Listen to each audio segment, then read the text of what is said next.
김병철 씨가 퇴직하던 날 아내와 계속해서 더치페이를 고집했다. 그의 월 연금은 300만 원, 아내의 연금은 고작 50만 원이었다. 아내가 입주 요양보호사로 일하러 나가겠다고 했을 때 그는 그게 좋다고 생각했다. 각자 알아서 사는 것 깔끔하고 편했다. 3년 후 아들에게서 전화가 왔다. 곧 손녀가 태어나니 아내를 모시고 와서 산후조리를 도와달라는 것이었다. 그가 낡고 허름한 방화문을 밀고 들어섰을 때 눈앞에 펼쳐진 광경에 그는 완전히 할 말을 잃었다. 랭리 62세의 김병철 씨는 인천방직 주식회사에서 퇴직 수속을 마쳤다. 인사과 문을 나서는 순간 온몸에 긴장이 풀리는 기분이었다. 손에는 금박이 밝힌 퇴직증이 들려 있었고 그의 입가에는 저절로 미소가 번졌다. 38년간의 직장 생활이 드디어 마침표를 찍은 것이다. 이제부터는 더 이상 누구의 눈치도 볼 필요가 없고 야근에 시달릴 필요도 없으며 실적 평가 때문에 불안해할 일도 없었다. 백화점을 지날 때 그는 일부러 안으로 들어가 한 바퀴 둘러보았다. 자신에게 이탈리아제 가죽 구두 한 켤레를 선물하고 고급 닭이 세트도 하나 장만했다. 어차피 이제 연금도 꼬박꼬박 나올 테니 앞으로의 삶은 분명 여유롭고 풍족할 터였다. 집에 돌아오니 아내 박숙자 씨가 부엌에서 저녁을 준비하고 있었다. 그녀는 묵묵히 채소를 썰고 있었는데 그가 들어온 것도 모르는 듯 고개조차 들지 않았다. 다 처리됐어. 김병철 씨는 퇴직증을 거실 탁자 위에 아무렇게나 던져놓고 소파에 몸을 깊숙이 묻었다. 다음 달 25일부터 연금 나온대. 얼마인데요? 딱 300만 원. 김병철 씨는 만족스러운 듯 고개를 끄덕였다. 박숙자 씨의 손에 들린 식칼이 순간 멈칫했지만 이내 원래의 속도를 되찾았다. 김병철 씨는 가계부를 꺼내 꼼꼼하게 계산을 시작했다. 그의 오랜 습관이었다. 회사 재무부에서 30년 넘게 일하면서 모든 돈은 한치의 오차도 없이 명확해야 한다고 믿었다. 돈 계산을 확실히 해야만 안정적인 삶을 살 수 있다는 것이 그의 지론이었다. 결혼할 때부터 그는 박숙자 씨에게 분명히 말했다. 부부간에도 경제적으로 독립해야 한다고, 각자 돈 관리는 각자 하고 월급도 따로 관리하며 생활비는 비율에 따라 분담하자고. 수십 년간 그들은 이 원칙에 따라 살아왔고 단 한 번도 문제가 생긴 적이 없었다. 당시 박숙자 씨도 반대하지 않고 그저 당신이 하자는 대로 할게요 라고 조용히 답했을 뿐이다. 그는 지금까지 이 방식이 아주 합리적이라고 생각해왔다. 부부 사이가 투명하니 서로 빚진 감정도 없고 나중에 돈 문제로 다툴 일도 없었다. 회사 동료들의 가정 불화를 보면 열의 9은 경제 문제 때문이었다. 당신 연금은 얼마였지? 김병철 씨가 고개를 들어 물었다. 50만 원이요. 박숙자 씨의 목소리에는 힘이 없었다. 김병철 씨는 가계부에 두 숫자를 진지하게 적어 내려갔다. 이어서 매달 고정 지출 항목을 나열했다.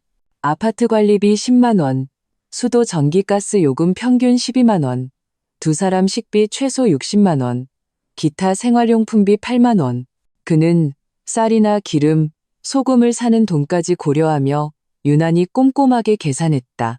우리 앞으로도 계속 더치페이 하는 거야. 그가 고개를 들며 단호한 어조로 말했다. 당신이 식비로 30만 원 내고 관리비랑 공과금으로 20만 원 내. 한 달에 50만 원 내면 딱 맞네. 당신도 용돈은 충분할 거고. 박숙자 씨는 볶은 반찬을 접시에 담아 식탁 위에 조심스럽게 내려놓았다.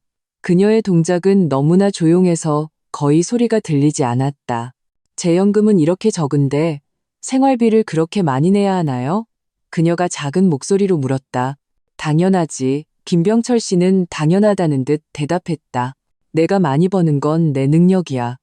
우린 줄곧 더치페이를 해왔잖아. 공평하고 합리적이지.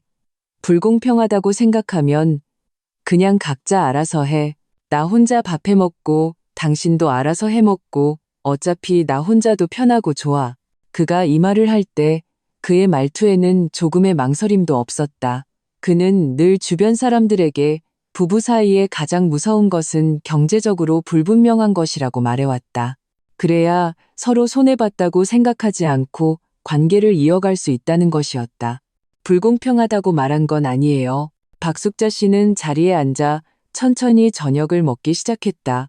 다만 비율에 따라 분담할 수 있을까 해서요. 당신은 많이 버니 좀 더 내고 저는 적게 버니 좀 덜 내는 게 더 합리적이잖아요. 그건 동등하지 않지. 김병철 씨는 갈비찜 한 조각을 집어 소리내어 씹었다. 내가 더 많이 번다고 왜 더 내야 해? 그럼 내가 수십 년간 노력한 건 뭐가 되는데? 우리 결혼할 때 분명히 말했잖아. 경제적으로 독립하고 누구에게도 의존하지 않기로.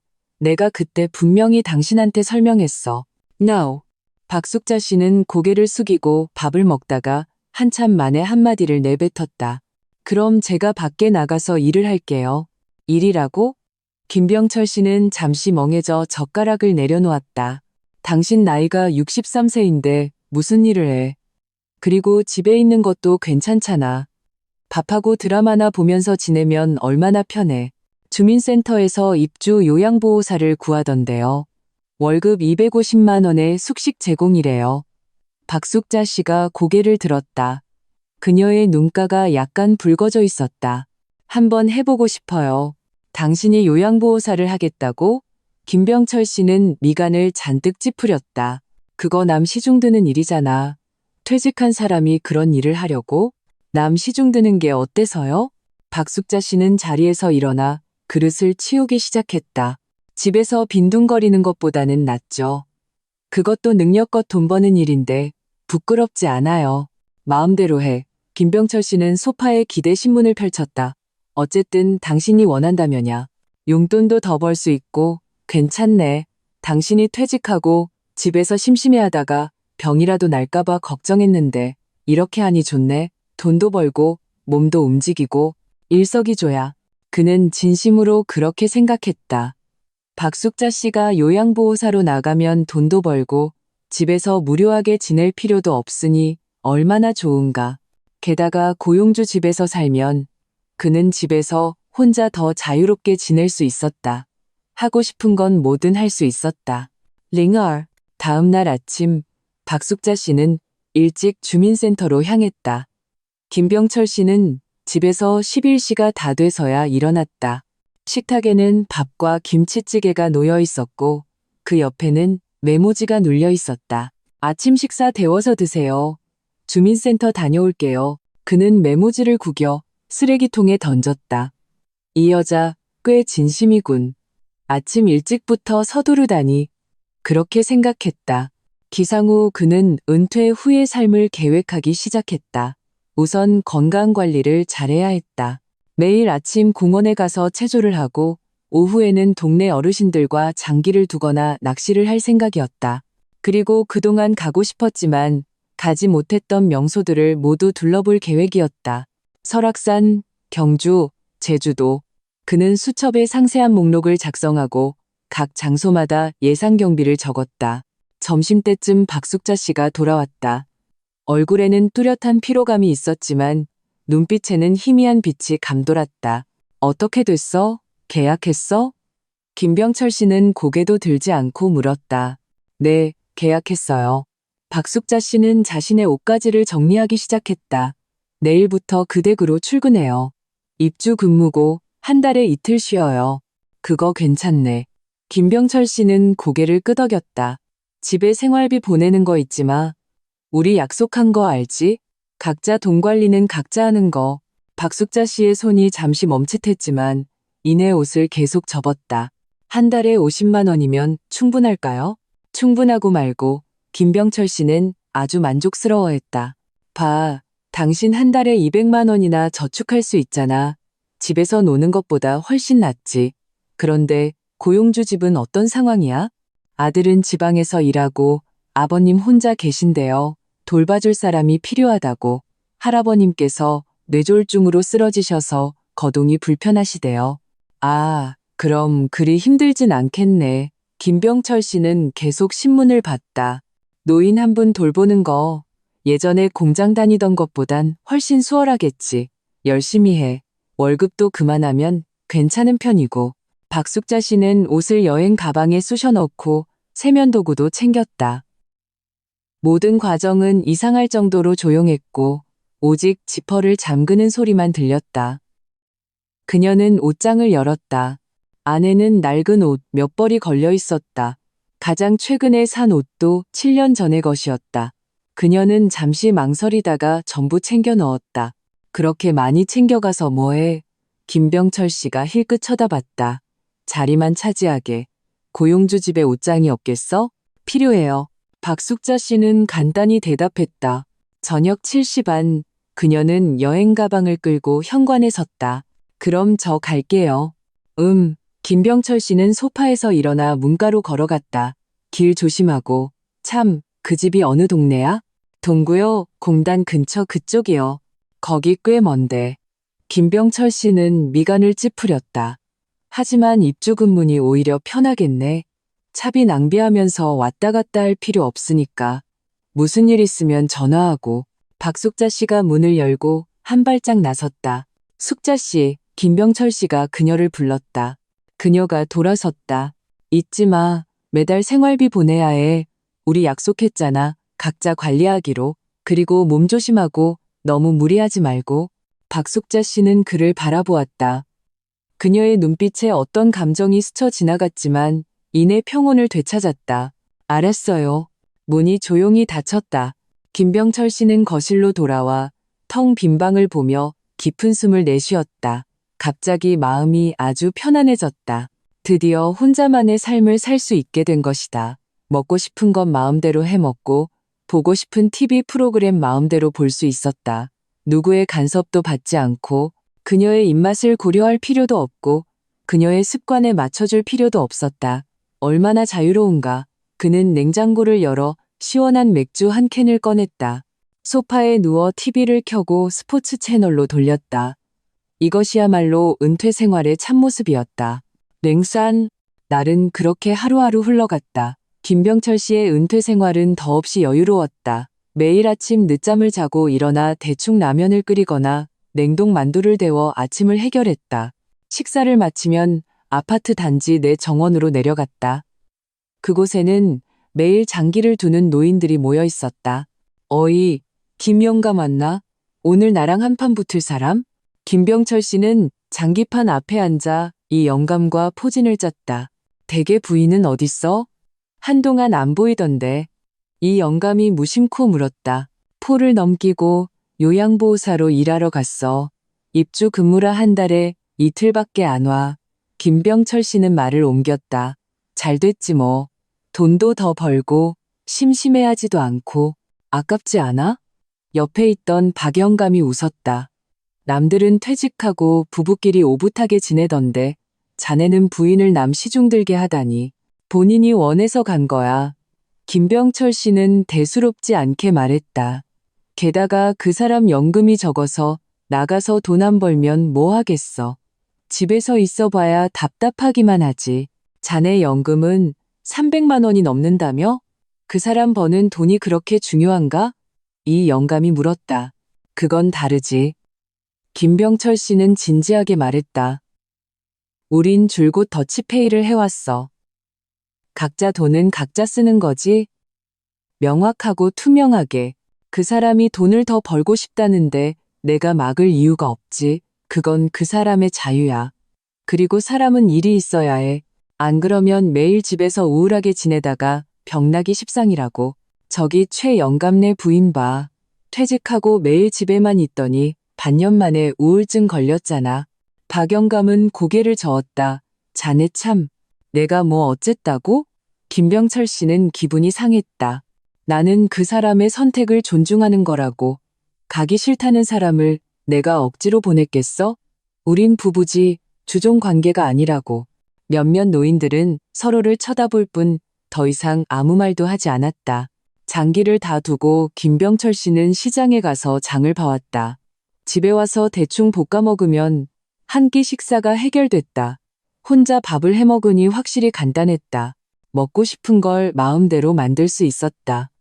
예전에 박숙자 씨가 집에 있을 때는 늘 음식이 너무 짜고 기름지다고 불평했다.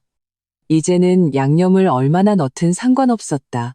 식사를 마치고 그는 컴퓨터를 켜서 예전에 저장해둔 여행 정보를 훑어보기 시작했다.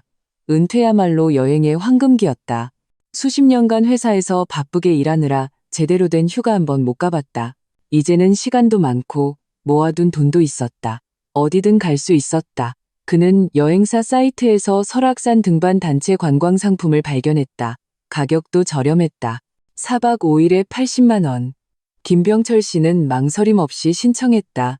신청을 마친 후 그는 백화점에 가서 새 등산복을 사고 DSLR 카메라도 하나 장만했다. 은퇴 후 첫 여행이니만큼 멋지게 차려입고 사진도 많이 남겨야 했다. 출발 전날 그는 박숙자 씨에게 문자를 보냈다. 나 설악산 며칠 다녀올게. 다음 주 목요일에 돌아와. 집 걱정은 말고. 박숙자 씨의 답장은 짧았다. 네, 안전하게 다녀오세요. 김병철 씨는 휴대폰 화면을 보다가 잠시 생각한 후 다시 문자를 보냈다. 그쪽은 순조로워? 일은 힘들지 않고? 한참 후에야 답장이 왔다. 괜찮아요. 힘들지 않아요. 그는 별 생각 없이 휴대폰을 옆에 두고 짐을 계속 쌌다. 그녀가 잘 적응하고 있나 보군 하고 생각했다. 설악산에서 돌아온 김병철 씨는 200장이 넘는 사진을 찍었다. 그 중에서 잘 나온 사진들만 골라 SNS에 올렸다. 옛 동료들이 앞다투어 좋아요를 누르고 댓글을 달았다. 김 부장님, 퇴직 후 생활이 직장 다닐 때보다 더 멋지시네요. 부럽습니다. 저도 설악산 가고 싶네요. 사모님이랑 같이 가시지 그러셨어요. 두 분이서 여행하면 더 낭만적이잖아요. 마지막 댓글을 보고 김병철 씨는 잠시 멈칫했지만 이내 답글을 달았다. 집사람은 일 때문에 바빠서 다음에 기회 되면 같이 가야죠. 사실 그는 박숙자 씨와 함께 여행할 생각을 전혀 해본 적이 없었다. 둘이 여행하면 얼마나 번거로운가. 그녀의 생각도 고려해야 하고 체력도 맞춰줘야 했다. 혼자가 훨씬 편했다. 가고 싶은 곳에 가고 머물고 싶은 만큼 머물고 먹고 싶은 것을 먹을 수 있었다. 그 후 몇 달 동안 그는 경주에도 다녀오고 제주도에도 다녀왔다. 여행을 갈 때마다 많은 사진을 찍어 SNS에 올렸다. 사진 속 그는 아주 행복하게 웃고 있었다. 새로 산 아웃도어 의류를 입고 새로 산 선글라스를 낀 모습은 10년은 젊어 보였다. 김영감, 인생 제대로 즐기네. 총각처럼 신나셨구먼. 그는 만나는 사람마다 자랑했다. 자기 연금은 충분하고 아내도 직장이 있어서 각자 알아서 잘 산다고. 서로에게 짐이 되지 않으니 얼마나 좋은가. 둘 다 자유롭고 서로를 속박하지 않는다고. 한 번은 이웃 아주머니가 엘리베이터에서 그를 만났다. 어머, 김 선생님, 사모님은 언제 오세요? 한참 못 뵌 것 같아서요. 고용주 댁에 있어요. 입주 요양보호사라서 한 달에 이틀밖에 못 와요. 김병철 씨는 엘리베이터 버튼을 눌렀다. 아주머니는 미간을 찌푸렸다. 어쩜 그러세요? 사모님 연세도 있으신데 밖에서 요양보호사 일을 하시게 하고 선생님 연금도 많으시다면서요. 그냥 편히 모시지 그러세요. 본인이 원해서 간 거예요. 제가 어쩌겠어요. 김병철 씨는 조금 귀찮다는 듯이 말했다. 그리고 그 사람은 그 사람 돈 벌고 저는 제 돈 쓰는 거예요. 서로 간섭 안 해요. 이게 경제적 독립이라는 겁니다. 요즘 부부들은 다 이렇게 살아요. 아이고, 한 가족인데 뭘 그렇게 칼같이 나눠요? 아주머니는 고개를 저었다. 저기 박 선생님 댁 좀 보세요. 퇴직하고 매일 사모님이랑 같이 장보고 밥하고 산책하고 얼마나 보기 좋아요. 댁은 각자 따로 살고 이게 무슨 꼴이에요. 그건 그 사람들 사는 방식이죠. 김병철 씨는 손을 저었다. 저와 숙자 씨는 달라요. 우리만의 생활 방식이 있는 겁니다. 시대에 맞춰 사는 거죠. 아주머니는 잘 모르셔서 그래요. 엘리베이터가 도착하자 김병철 씨는 서둘러 내렸다. 아주머니는 뒤에서 한숨을 쉬었다. 저 김영감, 정말 링스 매달 25일 김병철 씨의 연금은 정확하게 계좌로 입금되었다.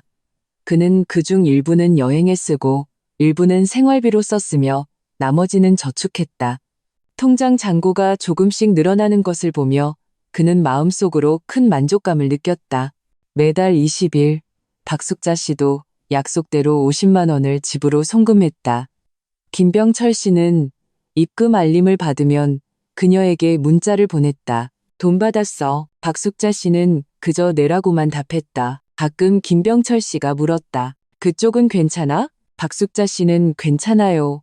라고 답했. 힘들지 않아? 괜찮아요. 고용주는 잘해줘? 네, 잘해주세요. 대화는 늘 이렇게 짧았고 마치 업무보고 같았다. 김병철 씨는 개의치 않았다. 어차피 각자 사는 것이니 돈만 제때 들어오면 그만이었다. 가끔 그녀를 한번 보러 갈까 하는 생각도 했지만 이내 그럴 필요 없다고 생각했다. 그녀가 괜찮다고 하니 정말 괜찮은 것이리라. 게다가 동구는 너무 멀었다. 왕복하려면 4시간은 좋게 걸릴 터였다. 너무 번거로웠다. 차라리 집에서 편히 있는 게 나았다. 설날에 박숙자 씨가 하루 집에 들렀다. 그녀는 이전보다 훨씬 수척해져 있었고 흰머리도 많이 늘었으며 얼굴에는 주름이 더 깊어졌다. 하지만 김병철 씨는 별로 신경 쓰지 않았다. 그는 친구들과 새해 인사를 나누느라 바빴다. 올해 서른 집에서 새는 거야? 그가 무심코 물었다. 아니요, 모레 아침에 돌아가야 해요. 박숙자 씨는 소파 가장자리에 앉아 있었는데 마치 손님처럼 보였다. 고용주 댁에 일이 있어서요. 그렇게 급해? 며칠 더 못 쉬고? 김병철 씨는 휴대폰을 내려놓았다. 할아버님 곁을 비울 수가 없어요. 설에는 친척들도 많이 와서 더 바쁘고요. 알았어. 그럼 알아서 해. 김병철 씨는 다시 TV를 봤다. 참, 민준이가 올해는 못 온다고 하네. 서울에서 설 쐰다고 일이 바쁘대. 알아요. 저한테 문자 보냈어요. 박숙자 씨는 일어나서 설 음식을 준비하기 시작했다. 간단하게 해. 우리 둘이 먹을 건데 뭐 얼마나 먹겠어. 김병철 씨가 당부했다. 설날 저녁상은 아주 간단했다. 떡국에 반찬 몇 가지가 전부였다. 두 사람은 식탁에 마주 앉아 조용히 식사했다. TV에서는 설날 특집 방송이 나오고 있었지만 아무도 보는 사람이 없었다. 올 한 해 돈 꽤 벌었겠네. 김병철 씨가 고기 한 점을 집으며 물었다. 집에 보낸 돈 빼고 얼마나 남았어? 좀 남았어요. 박숙자 씨는 고개를 숙이고 밥을 먹었다. 고용주는 어때? 까다롭게 굴진 않고? 네, 다들 친절하세요. 그럼 됐네. 김병철 씨는 고개를 끄덕이고 술 한 잔을 마셨다. 거봐, 내가 말했잖아. 나가서 돈 버는 게 집에서 노는 것보다 훨씬 낫다고. 당신도 이제 독립적인 여성이 된 거야. 자기 수입이 있으니 얼마나 좋아. 박숙자 씨는 아무 말 없이 그저 천천히 밥을 먹었다. 식사를 마치고 그녀는 그릇을 치우기 시작했다. 김병철 씨는 소파로 돌아가 휴대폰으로 카카오톡 메시지를 확인했다. 어이쿠, 단체방에서 새해 인사가 쏟아지네. 답장해야지. 그는 혼잣말을 하며 화면 위에서 빠르게 손가락을 움직였다. 설 다음 날 새벽, 아직 날이 밝기도 전에 박숙자 씨가 일어났다. 간단히 짐을 챙겼다. 벌써 가게? 김병철 씨는 아직 침대에 누워 잠결에 물었다. 좀 더 이따 가지. 안 돼요. 오늘 집안 사람들이 많이 온다고 해서 도와줘야 해요. 알았어. 길 조심하고. 참, 민준이한테 시간 날 때 전화해서 일은 잘하고 있는지 물어봐. 네. 문이 다시 닫혔다. 김병철 씨는 몸을 뒤척여 계속 잠을 잤다. 혼자 있는 집이 정말 편하다고 생각했다. 자고 싶을 때까지 잘 수 있고 아무도 방해하지 않았다. 랭모, 삶은 다시 평온을 되찾았다. 어느덧 6월이 되었다. 김병철 씨가 공원에서 낚시를 하고 있을 때 갑자기 휴대폰이 울렸다. 아들 김민준이었다. 아빠, 왜 이 시간에 전화했어? 무슨 일 있니? 김병철 씨는 낚싯대를 거두었다. 좋은 소식이에요. 지연 씨가 임신했어요. 김민준의 목소리는 흥분으로 가득 차 있었다. 정말? 김병철 씨는 벌떡 일어섰다. 몇 개월인데? 방금 확인했어요. 이제 2달 좀 넘었어요. 의사 선생님이 모든 게 정상이라고 하셨어요. 잘 됐다. 잘 됐어. 이거 정말 큰 경사구나. 김병철 씨는 기뻐서 입을 다물지 못했다. 몸조리 잘하고 필요한 거 있으면 말해라. 아빠, 그래서 말인데요. 아기 태어나면 엄마가 오셔서 좀 돌봐주실 수 있을까요? 김민준이 말했다. 장모님 몸이 안 좋으셔서 도와주시기 어려울 것 같아요. 당연히 되지.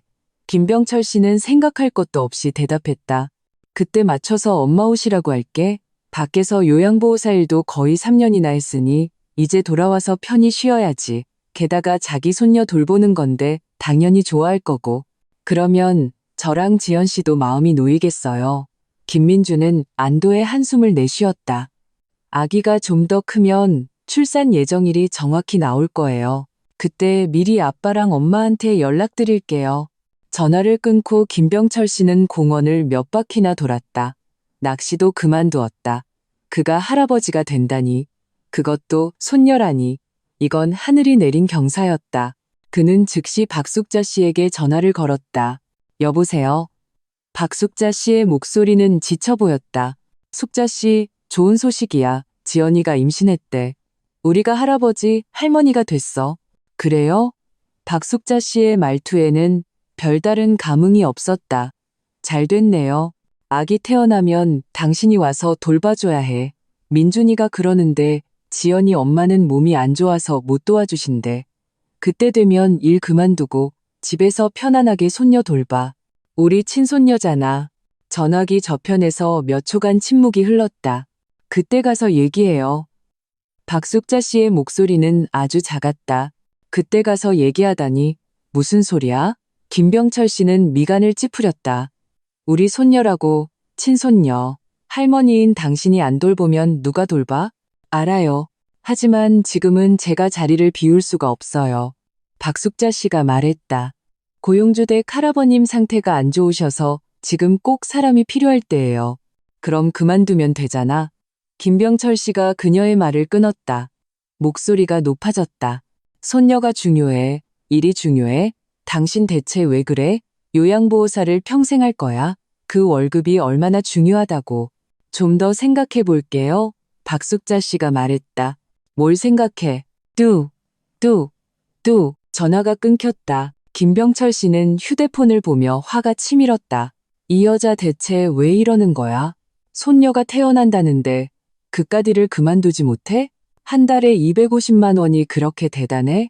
요양보호사 일이 손녀보다 더 중요하단 말인가? 그는 생각할수록 화가 나서 다시 전화를 걸었지만 이번에는 받지 않았다.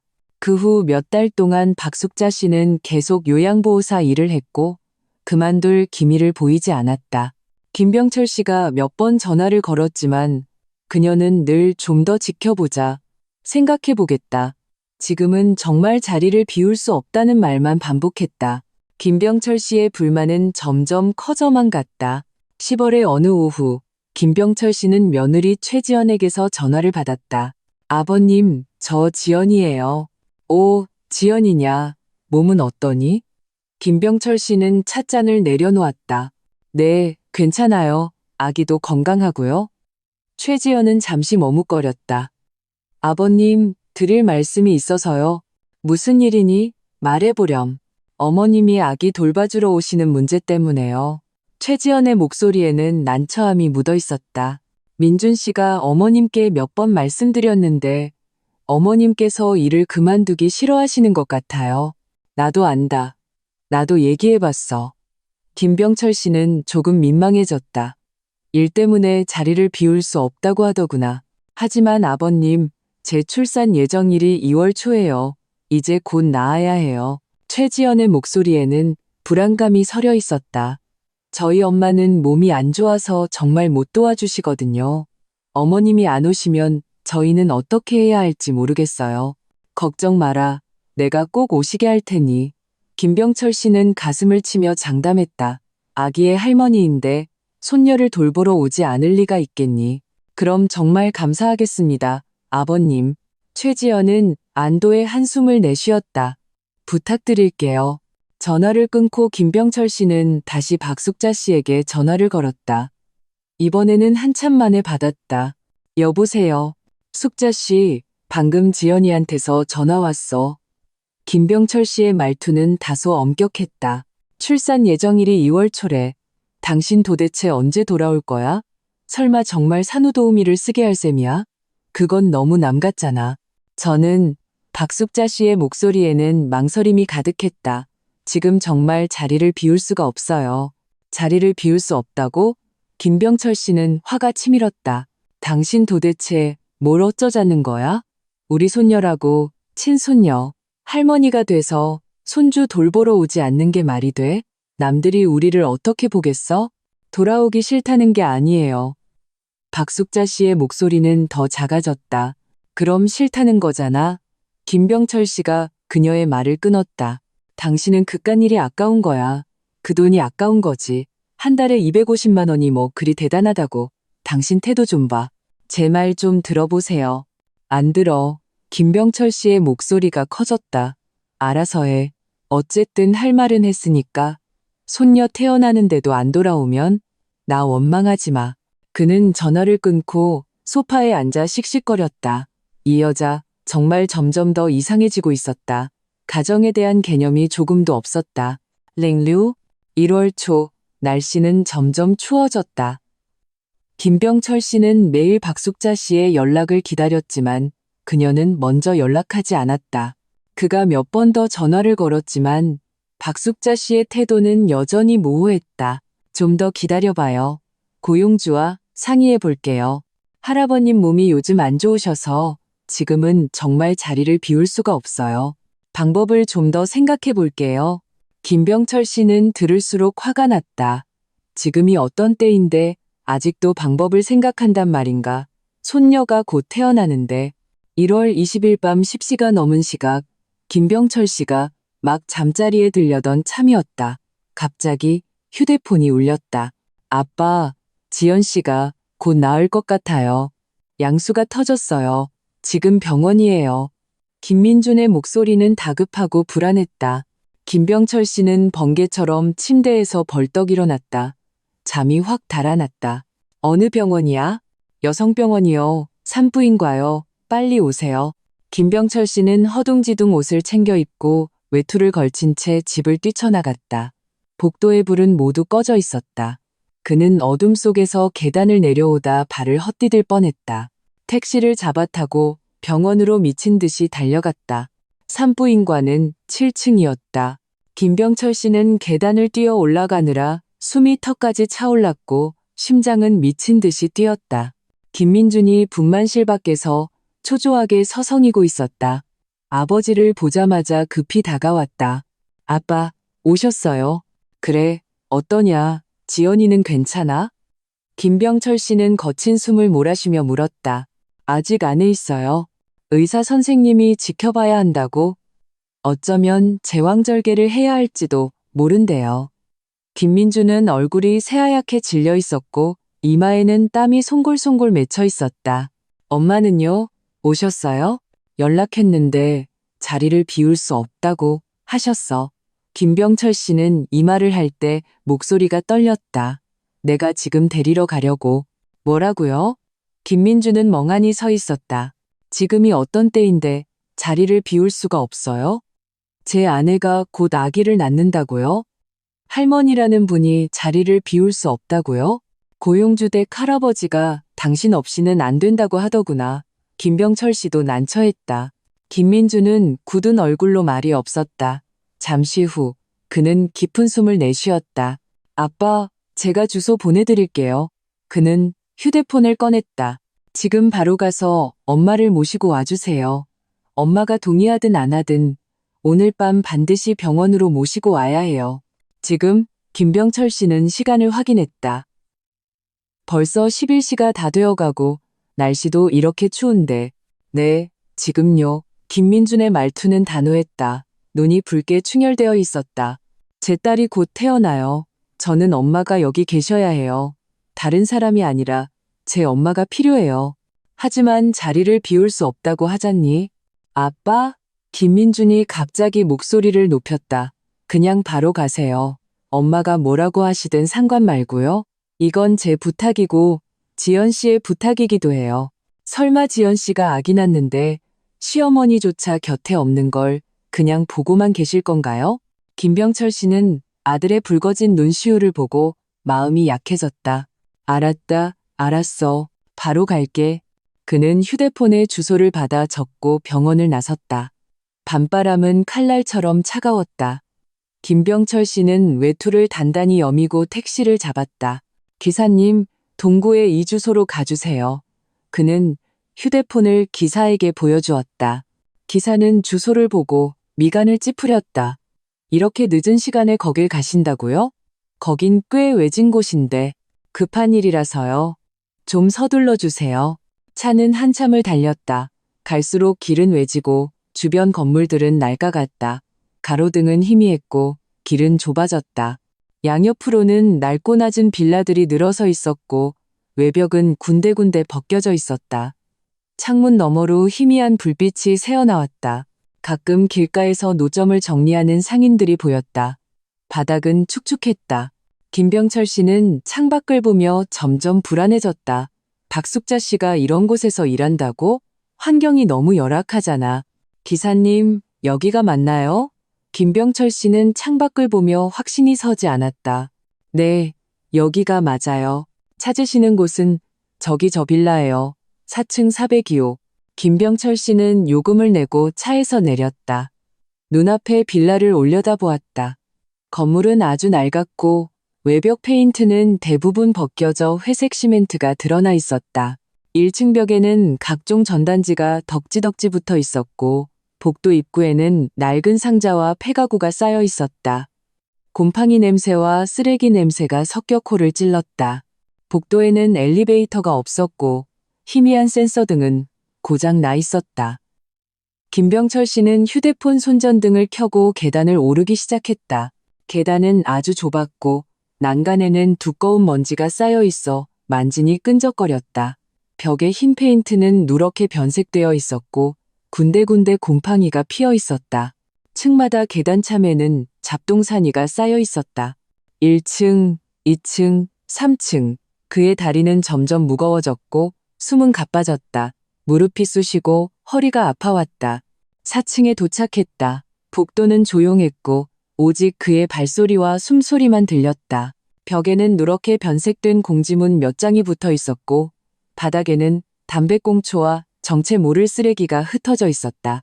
김병철 씨는 402호 문을 찾아 그 앞에 섰다. 문은 낡은 철제 방화문이었고 페인트가 거의 다 벗겨져 녹슨 철판이 드러나 있었다. 문고리도 녹슬어 있었다. 그는 손을 들어 문을 두드리려다가 잠시 망설인 후 다시 손을 내렸다. 갑자기 마음이 불안해졌다. 문 너머에 어떤 광경이 펼쳐질지 알 수 없었다. 하지만 아들의 부탁이 귓가에 맴돌았다. 손녀가 곧 태어난다고. 김병철 씨는 이를 악물고 다시 손을 들었다. 이번에는 망설이지 않고 힘껏 문을 두드렸다. 누구세요? 안에서 박숙자 씨의 목소리가 들려왔다. 피곤함이 묻어 있었다. 나야. 김병철 씨가 말했다. 문이 열렸다. 박숙자 씨가 문 앞에 서 있었다. 색이 바랜 낡은 스웨터를 입고 머리는 헝클어져 있었으며 얼굴에는 피로가 가득했다. 그를 보고 그녀는 잠시 멈칫했다. 어떻게 오셨어요? 지연이가 곧 나을 것 같아. 병원에 있어. 민준이가 당신을 모셔오라고 해서 왔어. 김병철 씨가 말했다. 박숙자 씨는 바로 대답하지 않고 방 안을 한번 돌아보았다. 우선 들어오세요. 그녀는 몸을 옆으로 비켜주었다. 김병철 씨가 문턱을 넘어섰다. 그리고 집 안에 발을 들여놓는 그 순간 그는 그대로 굳어버렸다. 눈앞의 광경에 머릿속이 하얘졌다. 방 안의 모습은 그의 예상을 완전히 벗어났다. 20평방미터도 안 되는 작은 방. 벽지는 대부분 벗겨져 검게 변한 벽돌이 드러나 있었다. 낡은 1인용 침대가 방의 대부분을 차지하고 있었고 침대에는 색이 바랜 이불이 깔려 있었다. 구석에는 약품이라고 쓰인 상자 몇 개가 쌓여 있었다. 허술한 접이식 탁자 위에는 그릇 몇 개와 먹다 남은 반찬이 놓여 있었다. 가장 충격적인 것은 침대에 누워있는 노인이었다. 얼굴은 수척했고 눈빛은 멍했으며 입은 비뚤어져 있었다. 한눈에 봐도 반신불수의 모습이었다. 몸에서는 약 냄새, 땀 냄새, 배설물 냄새가 섞인 역한 냄새가 풍겼다.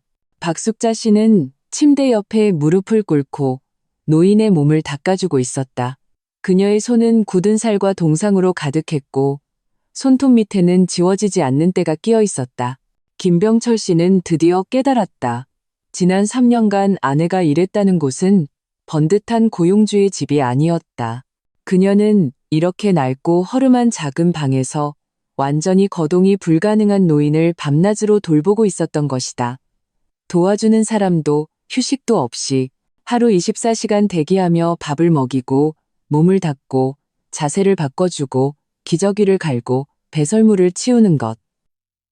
이것이 그녀의 매일의 일과였다. 그런데 지난 3년간 그는 은퇴 생활을 즐기고 있었다. 여행을 다니고 낚시를 하고 장기를 두면서 김병철 씨의 목구멍에 무언가 걸린 것처럼 한마디도 할 수 없었다. 박숙자 씨는 자리에서 일어나 그를 평온하게 바라보았다. 제가 매달 집에 보낸 50만 원은 이 250만 원에서 아껴서 보낸 거예요. 나머지 200만 원으로 제 필수품을 사고 노후 자금을 조금씩 모았어요. 저는 알거든요. 누구에게도 기댈 수 없다는 걸. 그녀의 목소리는 작았지만 한 글자 한 글자가 가슴에 박혔다. 당신이 더치페이를 하자고 했을 때, 경제적으로 독립하자고 했을 때, 각자 알아서 살자고 했을 때 저는 다 따랐어요. 하지만 그거 아세요? 제가 이 작은 방에서 마비된 노인의 몸을 닦아주고 있을 때 당신은 설악산에서 일출을 보고 있었어요. 제가 한밤중에 일어나 노인의 기저귀를 갈아주고 있을 때 당신은 집에서 편안하게 잠을 자고 있었고요. 제가 돈을 아끼려고 한 달 내내 김치에 밥만 먹을 때 당신은 맛집에서 외식을 하고 있었죠? 이게 당신이 말한 공평인가요? 이게 당신이 말한 더치페이인가요? 박숙자 씨의 눈가가 붉어졌지만 그녀는 울지 않았다. 이제 와서 저더러 손녀를 돌보러 가라고요? 미안하지만 못 가요. 저는 이제 그럴 힘이 없어요. 김병철 씨는 입을 열었지만 아무 말도 나오지 않는다는 것을 깨달았다. 그는 드디어 알았다. 지난 3년간 그가 누렸던 소위 은퇴의 즐거움은 아내의 고된 희생 위에 세워진 것이었다는 것을, 그가 말했던 공평과 독립은 그저 이기심을 가리기 위한 변명에 불과했다는 것을, 그리고 이제 모든 것이 너무 늦어버렸다.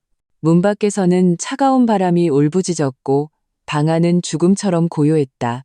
김병철 씨는 눈앞에 초췌한 아내를, 이 허름한 방을, 침대에 누운 마비된 노인을 바라보았다. 그는 문득 자신이 지난 3년간 대체 무엇을 잃어버렸는지 깨달았다. 랭지, 김병철 씨는 그 허름한 방 안에 서서 마치 영혼이 빠져나간 사람처럼 멍하니 있었다. 그의 시선은 방 안을 헤맸다. 구석에 쌓인 상자 위에는 각종 뇌졸중 치료약들이 놓여 있었다. 일부 약상자는 비어 있었고 깔끔하게 접혀 있었다. 접이식 탁자 위의 그릇에는 식어버린 흰죽이 반쯤 남아 있었고 옆에는 작은 접시에 담긴 김치가 전부였다. 이것이 아내의 지난 3년간의 삶이었다. 그는 문득 박숙자 씨가 입고 있는 낡은 스웨터에 눈길이 갔다. 소매 끝은 닳아서 해져 있었고 여러 번 꿰맨 흔적이 보였다. 그녀의 손등에는 동상 외에도 새로 생긴 극힌 자국이 몇 개 있었다. 노인을 돌보다가 생긴 상처일 것이다. 침대에 노인이 갑자기 신음소리를 냈다. 박숙자 씨는 즉시 몸을 돌려 익숙하게 노인의 몸을 뒤집어주고 베개를 받쳐주었다. 동작은 부드럽고 전문적이었다. 모든 과정은 1분도 채 걸리지 않았지만 김병철 씨는 그녀가 이런 동작을 하루에도 수십 번씩 반복한다는 것을 알 수 있었다. 당신, 김병철 씨가 입을 열었다. 목소리는 목구멍에서 쥐어짜내는 것처럼 건조했다. 왜 나한테 말 안 했어? 박숙자 씨는 돌아보지 않고 계속해서 노인에게 이불을 덮어주었다. 뭘 말해요? 그녀의 목소리는 평온했다. 여기 환경이 열악하다고? 일이 힘들다고? 그러면요? 당신이 나를 집으로 오라고 했을까요? 김병철 씨는 할 말을 잃었다. 집에 돌아가도 제 월 연금은 여전히 50만 원이고 여전히 생활비 50만 원을 내야 해요. 박숙자 씨가 몸을 돌려 그를 바라보았다. 달라지는 게 뭐가 있죠? 차이점이라면 지금 저는 매달 200만 원 넘게 저축할 수 있다는 거예요.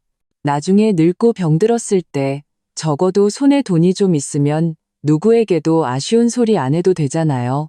하지만 이렇게까지 힘들게 살 필요는 없잖아. 힘들지 않다고요? 박숙자 씨가 그의 말을 끊었다.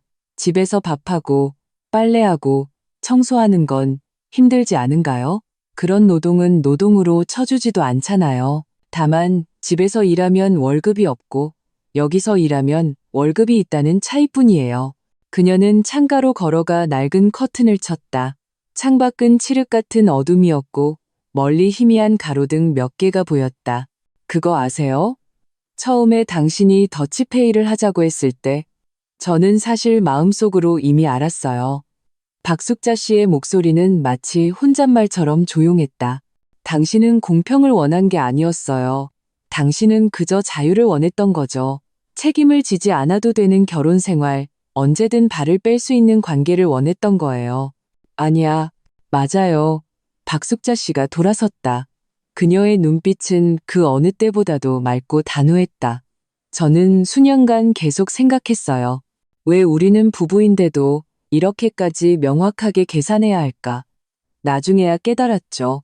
당신 마음속에 저는 처음부터 가족이 아니었던 거예요. 그저 같이 사는 룸메이트였을 뿐이죠. 김병철 씨는 심장을 누가 세게 움켜쥐는 듯한 통증을 느꼈다. 당신은 퇴직하고 여행 가고 낚시 가고 인생을 즐겼지만 단 한 번도 저를 데려갈 생각을 안 했어요. 박숙자 씨가 계속 말했다. 제가 일이 있어서 못 간 게 아니에요. 당신이 애초에 저를 데려갈 생각이 없었던 거죠. 제가 당신을 귀찮게 할까봐, 당신의 자유를 방해할까봐, 당신 돈을 쓸까봐 두려웠던 거예요. 숙자 씨, 그렇게 부르지 마세요. 박숙자 씨는 손을 저으며 침대 옆 작은 의자에 지친 듯 앉았다. 당신을 원망하지 않아요. 정말로 원망하지 않아요. 더치페이에 동의한 건 저였고, 이 길을 선택한 것도 저 자신이니까요. 노인이 다시 신음소리를 냈다. 박숙자 씨는 일어나 탁자 위에서 컵을 들었다. 컵 안에는 식어버린 미지근한 물이 담겨 있었다. 그녀는 작은 숟가락으로 조금씩 노인에게 물을 떠먹였다. 김병철 씨는 그녀의 뒷모습을 바라보며 문득 깨달았다. 자신과 30년 넘게 살아온 이 여인이 이제는 너무나 낯설게 느껴졌다. 그녀는 언제 마비된 환자를 돌보는 법을 배웠을까? 그녀는 언제 이렇게 능숙해졌을까? 그녀는 지난 3년간 대체 어떤 일을 겪었던 걸까? 지연이가 병원에서 당신을 기다리고 있어. 김병철 씨는 힘겹게 말했다. 손녀가 곧 태어난다고. 박숙자 씨의 손이 잠시 멈칫했지만 이내 평소처럼 움직였다. 알아요. 그녀는 조용히 말했다. 하지만 저는 정말 갈 수가 없어요. 왕할아버님 아들은 지방에 있어서 설이나 추석에나 한 번 올 수 있어요. 제가 지금 가버리면 누가 이분을 돌보겠어요? 다른 요양보호사를 구하면 되잖아. 당신 생각에 이런 환경, 이런 월급에 오겠다는 요양보호사가 몇이나 될 것 같아요? 박숙자 씨는 쓴웃음을 지었다. 그리고 낯선 사람이 오면 왕할아버님은 적응하지 못하실 거예요. 지금은 저만 알아보세요. 다른 사람이 오면 무서워하고 불안해하실 거예요. 김병철 씨는 침묵했다. 돌아가세요. 박숙자 씨가 말했다. 민준이와 지연이에게 산후도우미를 구하라고 전해주세요. 저는 여기서 정말 떠날 수가 없어요. 하지만은 없어요. 박숙자 씨가 그의 말을 끊었다. 가세요. 밖은 추우니 감기 조심하시고요. 김병철 씨는 그녀를 바라보았다. 무언가 말하고 싶었지만 아무 말도 할 수 없다는 것을 깨달았다. 그는 몸을 돌려 문으로 향했다. 문고리를 잡는 순간 그는 갑자기 멈춰섰다. 숙자 씨, 그는 돌아보았다. 미안해. 박숙자 씨는 대답 없이 그저 계속해서 침대의 노인을 돌볼 뿐이었다. 김병철 씨는 문을 열고 밖으로 나갔다. 문이 등 뒤에서 조용히 닫혔다. 쿵 하는 둔탁한 소리가 마치 무언가 완전히 끊어지는 소리처럼 들렸다. 복도는 여전히 어두웠다. 센서 등은 고장나 있었고 휴대폰 불빛에 의지해야 했다. 김병철 씨는 한 걸음 한 걸음 계단을 내려갔다. 발걸음은 마치 소미를 걷는 것처럼 푹신하고 현실감이 없었다. 그는 문득 30여 년 전 박숙자 씨와 결혼하던 날을 떠올렸다. 그때 그는 회사 재무부에서 일하며 수입이 괜찮았다. 박숙자 씨는 방직 공장의 평범한 노동자였고 월급은 그의 절반밖에 되지 않았다. 결혼식은 간단하게 회사 식당에서 몇 테이블 차리는 것으로 끝냈다. 식사 중에 한 선배가 농담을 했다. 어이, 김대리, 앞으로 재수 씨한테 잘해야 해. 아가씨가 자네 따라가서 고생하겠네. 그는 당시 웃으며 말했다. 걱정 마십시오. 저희는 더치페이 할 겁니다. 각자 관리하면 누구도 손해볼 일 없죠. 모두가 그가 농담하는 줄 알고 웃었다. 오직 박숙자 씨만이 고개를 숙인 채 말이 없었다. 지금 생각해보니 그때 그녀의 표정은 이미 오늘을 예감했던 것이 아니었을까. 빌라를 빠져나오자 차가운 바람이 얼굴을 때렸다. 김병철 씨는 몸을 떨었다. 그는 낡은 빌라 앞에 서서 희미한 불빛이 새어나오는 4층 창문을 올려다보았다. 저 창문 너머에 그의 아내가 낯선 노인을 돌보고 있었다.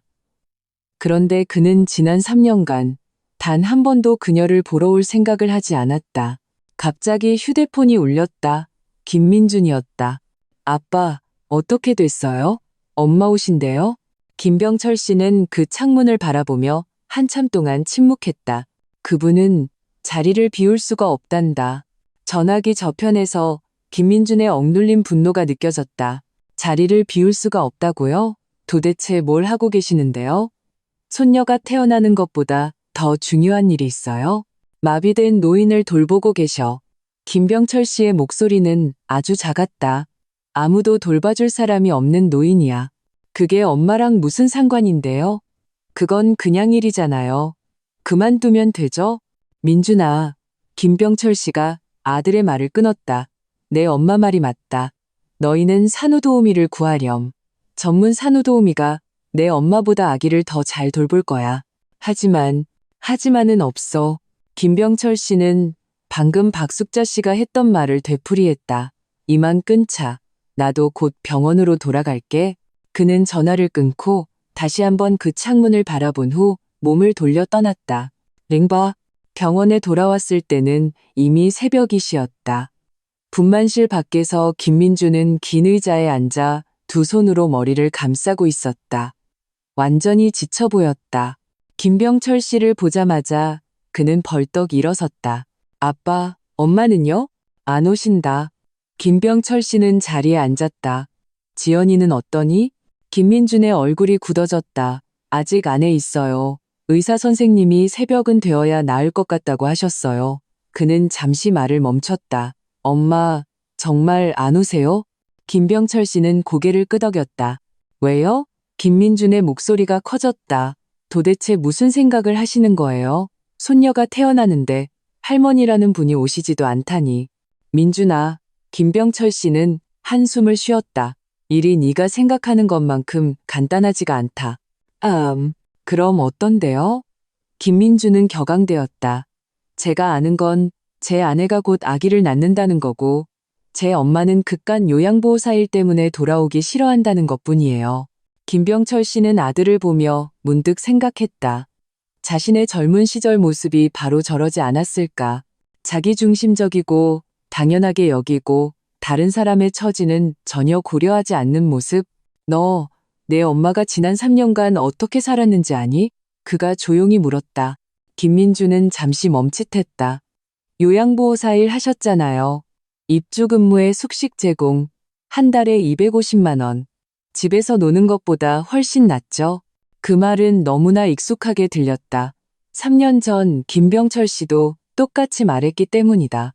내 엄마가 사는 곳은 20평방미터도 안 되는 허름한 방이야. 벽지는 다 벗겨지고 난방도 온수도 안 나와. 김병철 씨가 천천히 말했다. 내 엄마가 돌보는 노인은 뇌졸중으로 마비된 분이야. 혼자서는 아무것도 못해. 밥 먹이고 몸 닦이고 자세 바꿔주고 기저귀 갈고 배설물 치우는 일. 이런 일을 하루에도 수십 번씩 한단다. 김민준의 표정이 굳어졌다. 내 엄마는 매달 집에 50만 원을 보내고 남은 200만 원으로 생활용품을 사고 노후 자금을 모았어. 김병철 씨가 계속 말했다. 내 엄마는 아니까 자기 연금은 50만 원뿐이라는 걸, 나중에 늙고 병들었을 때 손에 돈이 없으면 그냥 죽는 날만 기다려야 한다는 걸. 아빠, 제가 엄마를 데리러 갔을 때 내 엄마는 침대 옆에 무릎을 꿇고 노인의 몸을 닦고 있었어. 손은 온통 동상과 긋긴 상처투성이었고 입고 있는 스웨터는 소매가 다해져 있었지. 김병철 씨의 목소리가 떨렸다. 그런데도 내 엄마는 나한테 말했어. 나를 원망하지 않는다고, 자기가 선택한 길이라고. 김민주는 침묵했다. 너 아니? 김병철 씨가 아들을 보았다. 나는 줄곧 내 엄마와 더치페이를 하는 게 공평하고 현대적이고 옳다고 생각했어. 하지만 오늘에서야 깨달았어. 내가 틀렸다는 걸. 아주 크게 틀렸다는 걸. 아빠, 나는 내 엄마가 집에서 밥하고 빨래하고 청소하는 걸 당연하게 여겼어. 내가 돈을 더 많이 버니까 나는 여행도 가고 인생을 즐길 자격이 있다고 생각했지. 김병철 씨는 쓴웃음을 지었다. 하지만 단 한 번도 생각하지 않았어. 내 엄마도 사람이고 지칠 수 있고 휴식이 필요하다는 걸, 내 엄마도 여행을 가고 싶고 바깥 세상을 보고 싶어 한다는 걸. 분만실 문이 갑자기 열렸다. 간호사가 나왔다. 보호자분 산모 상태가 좋지 않아서 제왕절개를 해야 할 것 같습니다. 동의서에 서명해 주세요. 김민주는 즉시 일어나 동의서를 받아들었다. 손이 떨렸다. 긴장하지 마세요. 요즘 제왕절개 수술은 안전하니까 문제없을 거예요. 간호사가 위로했다. 김민준이 서명을 마치자 간호사는 동의서를 들고 다시 분만실로 들어갔다. 그는 다시 자리에 앉아 두 손으로 얼굴을 문질렀다. 아빠.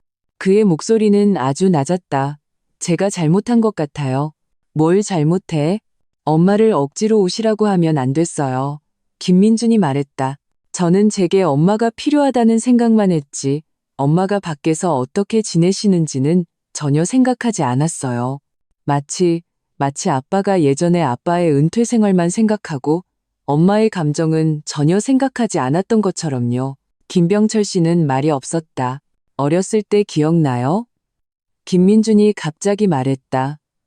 아빠가 출장에서 돌아오실 때마다 제 선물은 사오셨지만 엄마 선물은 한 번도 사오신 적이 없었어요. 제가 왜냐고 물었더니 아빠는 우리 집은 더치페이라서 각자 돈은 각자 쓰는 거라고 하셨죠. 그때는 어려서 그게 당연하다고 생각했어요. 그는 계속 말했다. 하지만 지금 생각해보니 엄마는 얼마나 서운하셨을까요? 다른 집 남편들은 출장 가면 아내 선물을 사오잖아요. 아주 값싼 선물이라도 마음이 담긴 건데 아빠는 단 한 번도 그러신 적이 없었어요. 안월? 김병철 씨의 손이 굳게 주먹을 쥐었다. 한 번은 엄마 생신이었어요. 김민준의 목소리가 떨렸다. 엄마가 샤브샤브를 먹고 싶다고 하셨는데 아빠는 너무 비싸다고 집에서 라면이나 끓여 먹자고 하셨죠. 결국 엄마가 직접 끓인 라면을 먹었고 생일 케이크도 없었어요. 그때도 저는 철이 없어서 생일이 뭐 그리 대단하냐고 생각했죠. 그는 눈가를 훔쳤다. 하지만 제가 결혼하고 나니 알겠어요. 여자가 가장 원하는 건 비싼 선물이 아니라 존중받고 소중하게 여겨지는 거라는 걸요. 김병철 씨의 눈가가 붉어졌다. 그는 많은 일이 떠올랐다. 박숙자 씨가 아팠을 때 그는 각자 병원 가고 각자 돈 내는 거라고 말했다. 그래서 그녀는 계속 병원에 가지 않고 버티다가 정말 견딜 수 없을 때가 되어서야 갔다. 박숙자 씨가 새 옷을 사고 싶어 했을 때 그는 집에 낡은 옷도 많으니 입을만 하면 됐다고 말했다. 그래서 그녀의 옷장에는 7, 8년 전 옷이 가장 최신 옷이었다. 박숙자 씨가 그와 함께 여행을 가고 싶어 했을 때 그는 혼자 가는 게 더 자유롭고 남에게 맞춰줄 필요 없다고 말했다. 그래서 그녀는 평생 이 도시를 떠나본 적이 없었다. 그는 당시 이 모든 것이 당연하다고 생각했다. 더치페이니까, 각자 돈을 쓰니까, 공평하니까. 하지만 지금 생각해보니 그 모든 일이 칼날이 되어 박숙자 씨의 마음에 깊은 상처를 냈던 것이다. 민준아, 김병철 씨의 목소리가 떨렸다. 만약 내 엄마가 정말 돌아오지 않겠다고 해도 원망하지 마라. 원망 안 해요. 김민주는 고개를 저었다. 우리가 엄마한테 죄송한 거죠. 두 사람은 차가운 긴 의자에 앉아 더 이상 아무 말도 하지 않았다. 새벽 4시 20분, 분만실 문이 다시 열렸다. 간호사가 강보에 쌓인 아기를 안고 나오며 미소 지었다. 축하합니다. 산모와 아기 모두 건강합니다. 예쁜 공주님이에요. 3.2kg입니다. 김민주는 감격에 차 일어나 눈물이 왈칵 쏟아졌다. 김병철 씨도 일어나 강보 속의 작은 생명체를 바라보았다. 마음속에 복잡한 감정이 휘몰아쳤다. 그는 할아버지가 되었다. 하지만 손녀의 할머니는 이 자리에 없었다. 링지오, 날이 밝은 후 최지연은 일반 병실로 옮겨졌다. 그녀는 얼굴이 창백했지만 정신은 괜찮아 보였다. 김민준을 보고 그녀는 힘없이 웃었다. 아기는 신생아실에 있어. 간호사 선생님이 돌봐주고 계셔. 김민준은 그녀의 손을 잡았다. 조금 쉬고 있으면 곧 데려다 주실 거야. 최지연의 시선이 문 쪽을 향했다. 누군가를 찾는 듯했다. 어머님은요? 그녀가 물었다. 김민준의 표정이 굳어졌다. 그분, 자리를 비울 수가 없으시대. 최지연은 잠시 멍하니 있다가 눈빛에 실망감이 스쳐 지나갔지만 이내 감추었다. 아, 괜찮아요. 당신만 있으면 돼요. 하지만 김병철 씨는 그녀가 매우 실망했다는 것을 알 수 있었다. 여자가 아기를 낳을 때 가장 바라는 것은 곁에서 누군가 함께해주고 돌봐주는 것이다. 특히 시어머니가 그렇다. 시어머니가 곁에 없으면 존중받지 못하고 소중하게 여겨지지 않는다고 느낄 수 있었다. 지연아. 김병철 씨가 침대 곁으로 다가갔다. 미안하다. 최지연은 애써 웃었다. 아버님, 그런 말씀 마세요. 어머님도 일이 있으시니 이해해요. 아니다. 김병철 씨는 고개를 저었다. 내 잘못이다. 내가 수년간 내 어미에게 잘해주지 못해서, 그래서 그 사람이, 그는 말을 잇지 못했다. 최지연은 그를 바라보며 아무 말도 하지 않았다. 병실은 침묵에 잠겼다. 간호사가 아기 침대를 밀고 들어왔다. 아기는 곤히 잠들어 있었고 작은 얼굴은 불그스레했다. 최지연의 시선은 즉시 아기에게 쏠렸고 눈에는 모성애가 가득했다. 김민준이 조심스럽게 아기를 안아 최지연에게 건넸다. 정말 작다. 최지연이 조용히 말하며 눈물을 뚝뚝 흘렸다. 민준 씨, 우리에게 딸이 생겼어요. 그래, 우리에게 딸이 생겼어. 김민준도 눈시울이 붉어졌다. 김병철 씨는 옆에 서서 이 따뜻한 광경을 바라보았다. 그러나 마음은 형언할 수 없이 괴로웠다. 그는 30여 년 전 김민준이 태어났을 때를 떠올렸다. 그때도 그는 이렇게 감격스럽고 기뻤다. 박숙자 씨는 쇠약한 몸으로 병상에 누워 갓 태어난 아들을 안고 있었다. 눈에는 온화함이 가득했다. 그는 자신이 당시 이렇게 말했던 것을 기억했다. 숙자 씨, 고생 많았어. 박숙자 씨는 웃으며 말했다. 고생 아니에요. 우리 가족이 함께 있으면 그걸로 됐어요. 가족이 함께. 이 말을 들은 지 얼마나 오래되었을까. 더치페이를 시작한 이후로 그들은 더 이상 가족이 아니라 두 명의 경제적으로 독립된 개체였다. 그는 그것이 더 좋고 더 공평하고 더 현대적이라고 생각했다. 하지만 이제야 깨달았다. 집은 회사가 아니었다. 명확한 장부가 필요하지 않았다. 집은 따뜻한 안식처였고 필요한 것은 포용과 이해 그리고 사랑이었다. 그런데 그는 이 가장 중요한 것들을 모두 잃어버렸다. 아빠, 돌아가서 쉬세요. 김민준이 말했다. 여기는 제가 돌볼게요. 김병철 씨는 고개를 끄덕이고 병실을 나섰다. 복도에서 한 요양보호사가 휠체어를 밀고 지나갔다. 휠체어에는 한 할머니가 앉아 있었고 옆에는 딸이 따라가고 있었다. 딸은 휠체어를 밀며 부드럽게 말했다. 엄마, 배고프세요? 엄마가 좋아하시는 만둣국 사왔어요. 할머니는 웃으며 말했다. 안 배고파. 자꾸 엄마한테 돈 쓰지 마. 엄마, 무슨 말씀이세요? 엄마한테 돈 쓰는 게 당연하죠. 딸이 말했다. 그리고 예전에는 엄마가 저를 이렇게 돌봐주셨잖아요. 그건 다르지. 뭐가 달라요? 엄마는 제 엄마고 제가 효도하는 건 당연한 거예요. 모녀의 대화는 점점 멀어졌다. 김병철 씨는 그 자리에 서서 마음이 꽉 막힌 듯 했다. 그는 박숙자 씨가 했던 말을 떠올렸다. 당신 마음속에 저는 처음부터 가족이 아니었던 거예요. 그저 같이 사는 룸메이트였을 뿐이죠. 그래, 그는 박숙자 씨에게 룸메이트만도 못했다. 적어도 룸메이트는 아프면 서로 돌봐주기라도 한다. 그런데 그는 그녀가 어디서 일하는지, 근무 환경은 어떤지, 잘 지내는지조차 단 한 번도 관심을 가진 적이 없었다. 김병철 씨는 병원을 나섰다. 밖은 이미 환하게 밝아 있었다.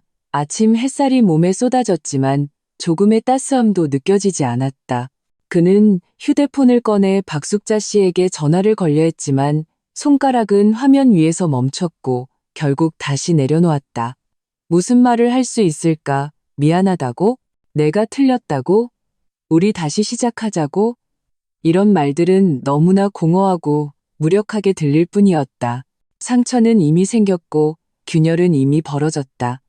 어떤 것은 한번 잃어버리면 다시는 되돌릴 수 없었다.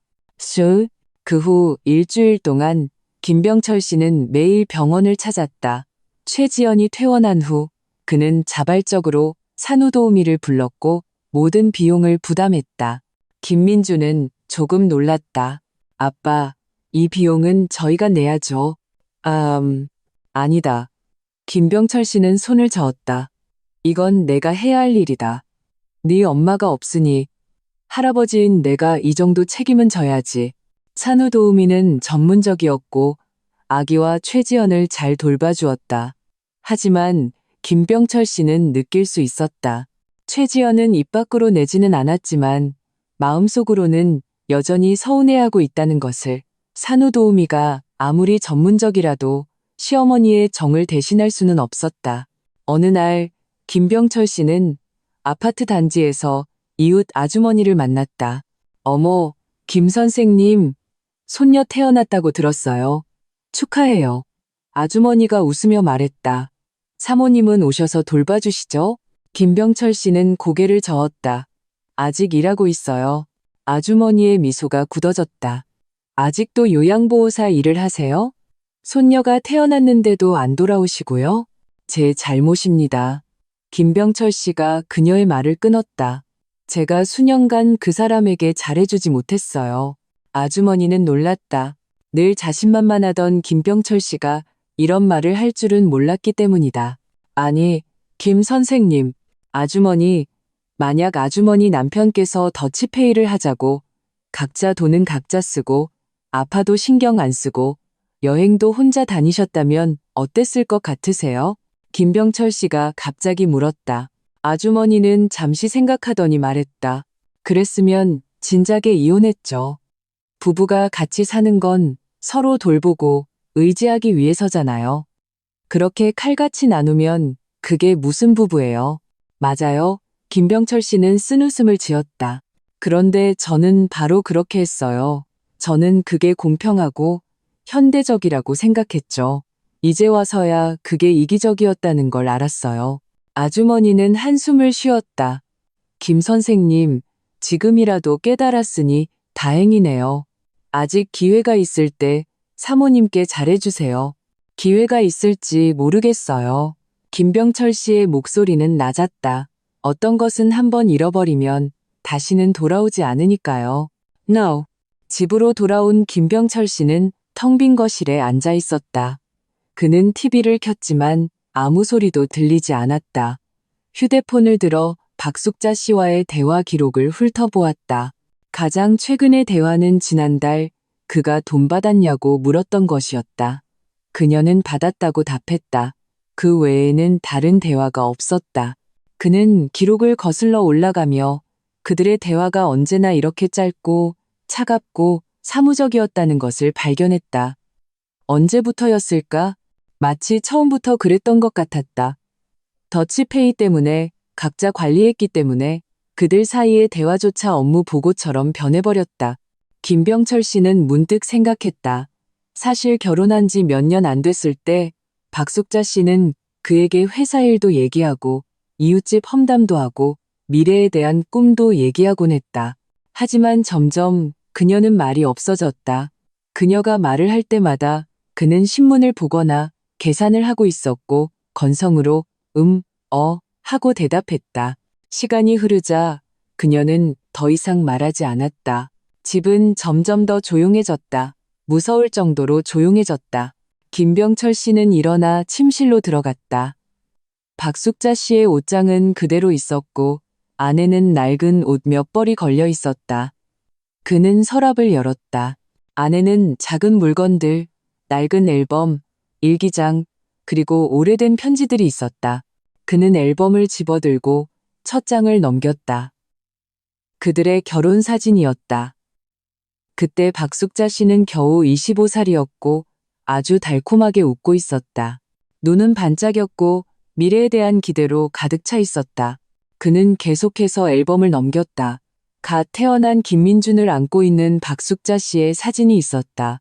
얼굴은 창백했지만 눈에는 행복이 가득했다. 새 가족이 공원에 놀러간 사진도 있었다. 김민준은 아직 어렸고 그의 어깨에 올라타 있었다. 박숙자 씨는 옆에서 웃고 있었다. 그 뒤의 사진들에서 박숙자 씨의 미소는 점점 줄어들었다. 마지막 몇 장의 사진에서는 그녀는 웃지도 않았다. 그저 무표정하게 서 있을 뿐이었다. 김병철 씨의 손이 떨렸다. 그는 문득 깨달았다. 박숙자 씨의 미소는 그가 조금씩 앗아간 것이었다. 그는 앨범을 내려놓고 일기장을 집어들었다. 잠시 망설이다가 그는 첫 페이지를 넘겼다. 오늘 혼인신고를 했다. 병철 씨가 더치페이를 하자고 했다. 조금 이해가 안 되지만 그게 더 공평하다고 한다. 아마 그가 맞을 것이다. 나보다 학벌도 좋고 더 많이 아니까 나는 그를 믿는다. 김병철 씨는 계속해서 넘겼다. 오늘 병철 씨가 출장에서 돌아왔다. 민준이에게는 장난감 자동차를 사다 주었다. 민준이는 아주 좋아했다. 나는 그에게 내 선물은 없냐고 물었다. 그는 우리 집은 더치페이라서 내가 필요한 건 내가 사야 한다고 했다. 나는 웃으며 알았다고 했지만 마음속으로는 조금 서운했다. 사실 비싼 선물을 원한 게 아니었다. 손수건 한 장이라도 좋았을 텐데. 오늘 내 생일이다. 샤브샤브를 먹고 싶다고 했다. 병철 씨는 너무 비싸다고 집에서 라면이나 끓여 먹자고 했다. 나는 알았다고 했다. 사실 샤브샤브를 꼭 먹고 싶었던 게 아니다. 그가 내 생일을 조금이라도 중요하게 여겨주길 바랐을 뿐이다. 하지만 산너, 그도 일하느라 힘들 테니 오늘 몸이 안 좋아서 병원에 갔다. 의사 선생님이 가벼운 빈혈이라고 잘 챙겨 먹어야 한다고 하셨다. 집에 돌아와 병철 씨에게 병원비가 얼마 나왔냐고 물었다. 2만 원 넘게 나왔다고 하니 그는 병원비는 각자 내는 거라며 장부에 기록하는 걸 잊지 말라고 했다. 갑자기 눈물이 날 것 같았지만 꼭 참았다. 김병철 씨의 눈물이 일기장 위로 떨어졌다. 그는 계속 넘겼다. 뒤로 갈수록 내용은 점점 줄어들었고 마지막에는 거의 빈 페이지였다. 마지막 페이지에 한 줄의 글이 적혀 있었다. 아마도 나는 독립하는 법을 배워야 할 것 같다. 그가 나를 필요로 하지 않으니 이제부터는 나 자신을 스스로 돌봐야겠다. 날짜는 3년 전, 그녀가 요양보호사 일을 하러 가기 전날이었다. 김병철 씨는 일기장을 덮었다. 그는 바닥에 주저앉았다. 그는 드디어 깨달았다. 박숙자 씨가 갑자기 차가워진 것이 아니었다. 갑자기 독립을 원했던 것이 아니었다. 그가 30년이 넘는 시간 동안 조금씩 그녀를 밀어냈던 것이다. 그가 그녀에게 이 집에서 그녀는 필요 없는 존재이며 불필요한 존재라는 것을 깨닫게 했던 것이다. 그래서 그녀는 떠나기로 선택했다. 돈을 벌기 위해서가 아니었다. 일을 하기 위해서가 아니었다. 그녀가 여전히 가치 있고 여전히 필요한 존재라는 것을 증명하기 위해서였다. 비록 그것이 낯선 노인에게 필요한 존재일지라도. 김병철 씨는 집에서 뜬 눈으로 밤을 새웠다. 날이 밝자 그는 결심을 내렸다. 그는 김민준에게 전화를 걸었다. 민준아, 아빠가 당분간 집을 좀 비워야 할 것 같다. 어디 가시게요? 네, 엄마한테. 전화기 저편에서 잠시 침묵이 흘렀다. 아빠, 확실히 생각하신 거예요? 그래, 김병철 씨가 말했다. 내가 반드시 해야 할 일이 있다. 그럼 조심해서 다녀오세요. 김민준의 목소리가 떨렸다. 엄마한테 대신 사과해 주세요. 그러마. 전화를 끊고 김병철 씨는 짐을 싸기 시작했다. 그는 많은 것을 챙기지 않았다. 간단한 갈아입을 옷 몇 벌만 챙겼다. 집을 나서기 전 그는 다시 침실로 돌아가 박숙자 씨의 일기장을 집어들고 조용히 가방에 넣었다. 점심때쯤 그는 동구의 그 낡은 빌라에 도착했다. 4층까지 올라가 402호 문 앞에 섰다. 깊은 숨을 내쉰 후 문을 두드렸다. 문을 연 것은 박숙자 씨였다. 그를 보고 그녀는 잠시 멈칫했다. 어떻게 또 오셨어요? 당신을 도우러 왔어. 김병철 씨가 말했다. 저를 돕는다고요? 박숙자 씨는 미간을 찌푸렸다. 뭘 돕겠다는 건데요? 왕 할아버님 돌보는 걸 돕겠다고. 김병철 씨가 말했다. 나도 퇴직해서 시간은 많아. 박숙자 씨는 그를 바라보았다. 눈에는 의심이 가득했다. 당신이 사람을 돌볼 줄은 알고요? 모르면 배우면 되지. 김병철 씨가 말했다. 당신이 가르쳐줘. 왜요? 박숙자 씨가 물었다. 왜 갑자기 저를 돕겠다는 거예요? 왜냐하면 김병철 씨는 깊은 숨을 들이마셨다. 내가 당신에게 빚을 졌으니까. 지난 30여 년간 내가 당신에게 너무 많은 빚을 졌어. 박숙자 씨는 말이 없었다. 그저 조용히 그를 바라볼 뿐이었다. 지금 와서 이런 말을 하는 게 너무 늦었다는 거 알아. 김병철 씨가 계속 말했다. 하지만 그래도 한번 해보고 싶어. 조금이라도 만회할 수 있을지 보고 싶어. 만회할 필요 없어요. 박숙자 씨는 몸을 돌려 방으로 들어갔다. 말했잖아요. 당신을 원망하지 않는다고. 하지만 내가 나 자신을 원망해. 김병철 씨가 따라 들어갔다. 숙자 씨, 제발 내가 여기 머물게 해줘. 당신을 위해서가 아니더라도 왕 할아버님을 위해서라도 그분은 돌봄이 필요하고 당신 혼자는 너무 힘들어. 박숙자 씨는 창가에 서서 그에게 등을 보이고 있었다. 창밖에서 햇살이 쏟아져 들어와 그녀의 몸을 비추었다. 그녀의 뒷모습은 너무나 가냘퍼 보였다. 여기 머물면 어디서 잘 건데요? 그녀가 갑자기 물었다. 김병철 씨는 방을 둘러보았다. 여기에는 1인용 침대 하나뿐이었고 소파조차 없었다. 바닥에서 자면 돼. 그가 말했다. 아니면 복도에서 자도 괜찮아. 박숙자 씨가 돌아섰다. 눈빛이 복잡했다. 정말 확실히 생각한 거예요? 여기 환경은 아주 열악하고 즐길 거리도 없어요. 장기도 못 두고 낚시도 못 가고 여행도 못 가요. 당신이 견딜 수 있겠어요? 확실해. 김병철 씨가 말했다. 나는 평생 충분히 즐겼어. 이제는 좀 의미 있는 일을 하고 싶어. 박숙자 씨는 그를 한참 동안 쳐다보았다. 마지막에 한숨을 쉬었다. 마음대로 하세요. 그녀는 침대 곁으로 걸어가 왕 할아버님의 몸을 뒤집기 시작했다. 김병철 씨는 짐을 내려놓고 다가갔다. 내가 할게. 할 줄 알아요? 가르쳐줘. No. 박숙자 씨는 잠시 망설이다가 자리를 비켜주었다. 몸을 뒤집을 때는 너무 세게도 너무 약하게도 하면 안 돼요. 그녀는 시범을 보이며 말했다. 어깨와 허리를 받치고 천천히 돌려야 해요. 김병철 씨는 서툴게 따라했다. 첫 번째 시도는 실패했고 왕 할아버지는 고통스러운 신음소리를 냈다. 더 천천히요. 박숙자 씨가 말했다. 천천히 하라고 했잖아요. 김병철 씨의 이마에 땀이 맺혔다. 두 번째 시도 끝에 겨우 성공했다. 왕 할아버지는 몸을 뒤집자 조금 편안해졌는지 더 이상 신음하지 않았다. 등도 두드려줘야 해요. 폐렴을 예방해야 하니까요. 박숙자 씨가 계속 말했다. 힘은 적당히, 너무 세지 않게. 김병철 씨는 그녀의 모습을 따라하며 왕할아버님의 등을 가볍게 두드렸다.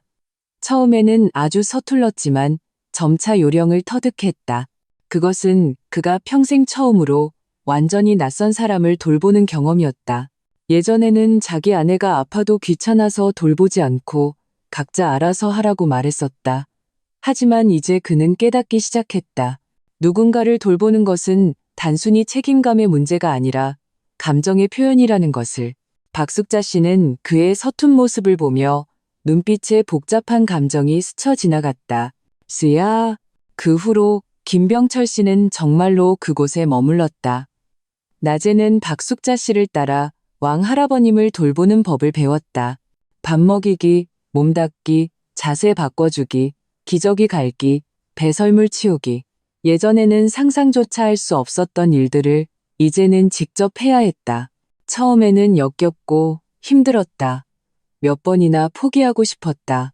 하지만 포기하고 싶을 때마다 박숙자 씨의 능숙한 손길을 보고 그녀가 지난 3년간 어떻게 지냈을지를 생각했다.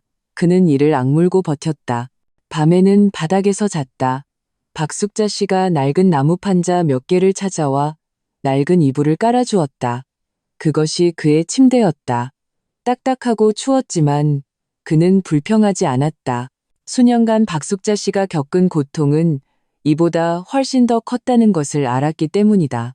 어느 날 밤 왕 할아버님이 갑자기 열이 났다. 박숙자 씨가 체온을 재보니 38.5도였다. 빨리 병원에 가야 해요. 그녀가 말했다. 지금? 김병철 씨는 시간을 확인했다. 이미 새벽이시였다. 네, 지금요. 박숙자 씨는 왕 할아버님에게 옷을 입히기 시작했다. 노인분들 열은 위험해요. 지체하면 안 돼요. 김병철 씨는 즉시 일어나 도왔다. 두 사람은 힘을 합쳐 왕 할아버님을 휠체어에 태우고 휠체어를 밀고 계단을 내려갔다. 복도에는 엘리베이터가 없어서 한 계단 한 계단 휠체어를 들어서 내려가야 했다. 4층에서 1층까지 총 80개가 넘는 계단이었다. 왕 할아버님은 말랐지만 그래도 50kg은 좋게 넘었고 휠체어 무게까지 더해져 두 사람은 낑낑대며 내려왔다. 몇 번이나 김병철 씨는 더 이상 못 버틸 것 같다고 생각했다. 하지만 박숙자 씨가 이를 악물고 버티는 것을 보고 차마 포기할 수 없었다. 겨우 1층에 도착했을 때 두 사람은 바닥에 주저앉았다. 괜찮아요? 박숙자 씨가 물었다. 괜찮아. 김병철 씨는 거친 숨을 몰아쉬었다. 당신은 지난 3년간 이렇게 지낸 거야? 네. 박숙자 씨는 일어섰다. 가요. 빨리 병원에 가야 해요. 그들은 택시를 잡아타고 가장 가까운 병원으로 갔다. 응급실은 한산했고 의사는 곧바로 왕 할아버님을 진료하고 약을 처방한 후 링거를 놔주었다. 두 사람은 응급실 밖 긴 의자에 앉아 기다렸다. 숙자 씨, 김병철 씨가 갑자기 말했다. 미안해. 박숙자 씨는 대답이 없었다. 지금 와서 이런 말 하는 게 너무 늦었다는 거 알아. 김병철 씨가 계속 말했다. 하지만 그래도 말하고 싶어. 수년간 내가 당신에게 정말 미안했어. 원망하지 않는다고 했잖아요. 박숙자 씨의 목소리는 평온했다. 하지만 내가 나 자신을 원망해. 김병철 씨가 그녀를 보았다. 요 며칠 계속 생각했어. 만약 내가 예전에 당신에게 조금만 더 잘해줬더라면, 만약 내가 그깟 더치페이 같은 걸 하지 않았더라면, 만약 내가 당신을 진짜 가족으로 생각했더라면, 우리가 이렇게까지 되지는 않았을 텐데. 박숙자 씨는 한참 동안 침묵했다. 마지막에 조용히 말했다. 만약은 없어요. 그래, 만약은 없지. 김병철 씨는 쓴웃음을 지었다. 하지만 적어도 지금이라도 내가 무언가 할 수는 있잖아. 아무것도 안 해도 돼요. 박숙자 씨가 말했다. 돌아가세요. 손녀도 당신을 기다리고 있잖아요. 손녀는 산후도우미가 돌봐주고 있어. 내가 필요 없어. 김병철 씨가 말했다. 하지만 왕 할아버님은 내가 필요하고 당신도 내가 필요해. 박숙자 씨는 고개를 돌려 그를 보았다. 눈빛에 놀라움이 서려 있었다. 수십 년 만에 김병철 씨가 처음으로 당신도 내가 필요해라고 말한 것이었다. 필요 없어요. 그녀는 고개를 돌렸다. 저 혼자서도 왕할아버님 잘 돌볼 수 있어요. 당신이 할 수 있다는 거 알아. 김병철 씨가 말했다. 하지만 왜 꼭 혼자여야 해? 왜 둘이 함께하면 안 되는 거야? 박숙자 씨는 말이 없었다. 새벽의 병원은 조용했다. 가끔 들리는 발소리와 기계음만이 정적을 깼다. 두 사람은 긴 의자에 앉아 더 이상 아무 말도 하지 않았다. 하지만 김병철 씨는 느낄 수 있었다. 박숙자 씨의 태도가 조금씩 누그러지고 있다는 것을. 수산, 보름 후 김민준에게서 전화가 왔다. 아빠, 언제 돌아오세요? 당분간은 못 돌아가. 김병철 씨가 말했다. 여기에 사람이 더 필요해. 하지만 김민준은 잠시 망설였다. 지연 씨가 아빠랑 엄마가 같이 오셔서 손녀 한번 보고 가셨으면 좋겠대요. 내 엄마가 자리를 비울 수가 없어. 그럼 아빠는요? 아빠라도 한번 다녀가실 수 있잖아요. 김병철 씨는 왕할아버님에게 밥을 떠먹여주고 있는 박숙자 씨를 보며 말했다. 나도 자리를 비울 수가 없어. 전화기 저편에서 잠시 침묵이 흘렀다. 아빠, 이제야 깨달으신 거예요? 그래, 김병철 씨가 말했다. 그런 셈이지. 다행이에요. 김민준의 목소리에는 안도감이 묻어 있었다. 엄마 잘 챙겨드리고 아빠도 몸 조심하세요. 전화를 끊자 박숙자 씨가 물었다. 민준이 전화였어요? 응. 우리더러 손녀 보러 오라고 하네. 그럼 다녀오세요. 박숙자 씨가 말했다. 여기는 괜찮아요. 안 가? 김병철 씨가 다가가 그녀 손에 들린 그릇을 받았다. 내가 먹여드릴게. 당신은 좀 쉬어. 박숙자 씨는 그를 보았다. 눈빛이 복잡했다. 지난 보름 동안 김병철 씨는 정말 많이 변했다. 그는 왕 할아버님을 돌보는 법을 배웠다. 아직 손놀림이 능숙하지는 않았지만 이제는 제법 도움이 되었다. 그는 밥하는 법도 배웠다. 맛은 그저 그랬지만 적어도 먹을 수는 있었다. 가장 중요한 것은 그는 더 이상 이기적이고 차갑고 자기밖에 모르던 김병철 씨가 아니었다는 점이다. 어느 날 박숙자 씨가 갑자기 아팠다. 그동안 너무 피곤했는지 고열에 시달리며 정신을 차리지 못했다. 김병철 씨는 서둘러 그녀를 병원으로 데려갔다. 의사는 감기라고 진단하고 약을 처방하며 푹 쉬라고 했다. 허름한 방으로 돌아와 김병철 씨는 박숙자 씨를 눕히고 이불을 덮어주었다. 푹 쉬어. 왕 할아버님은 내가 돌볼게. 그가 말했다. 박숙자 씨는 힘없이 고개를 끄덕였다. 그 후 이틀 동안 김병철 씨는 혼자서 2명의 환자를 돌봤다. 낮에는 왕 할아버님을, 밤에는 박숙자 씨를 돌봤다. 밥 먹이고, 약 먹이고, 체온 재고, 땀 닦아주고. 그는 쉴 틈 없이 바빴지만 단 한마디의 불평도 하지 않았다. 사흘째 박숙자 씨의 열이 내렸다. 그녀가 눈을 떴을 때 김병철 씨가 침대 옆에 앉아 졸고 있는 것을 보았다. 그의 눈 밑에는 짙은 다크서클이 내려와 있었고 수염도 깎지 않아 얼굴이 헬쑥해 보였다. 병철 씨, 그녀가 조용히 불렀다. 김병철 씨는 즉시 잠에서 깼다. 일어났어? 몸은 좀 어때? 많이 좋아졌어요. 박숙자 씨가 말했다. 왕 할아버님은요? 방금 밥 드셨어. 김병철 씨가 말했다. 당신은 뭐 먹고 싶은 거 없어? 내가 해줄게. 박숙자 씨는 고개를 저었다. 아니요, 괜찮아요. 배 안 고파요.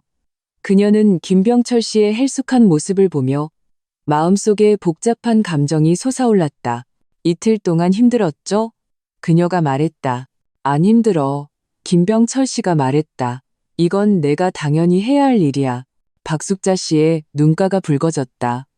수십 년 만에 김병철 씨가 처음으로 당연히 해야 할 일이라고 말했다. 예전에는 늘 각자 알아서 더치페이, 공평을 외쳤었다. 그런데 지금 그는 당연하다고 말했다. 병철 씨, 박숙자 씨의 목소리가 떨렸다. 왜 이렇게까지 하세요? 만회하고 싶어서. 김병철 씨가 말했다. 수년간 당신에게 진 빚을 만회하고 싶어서.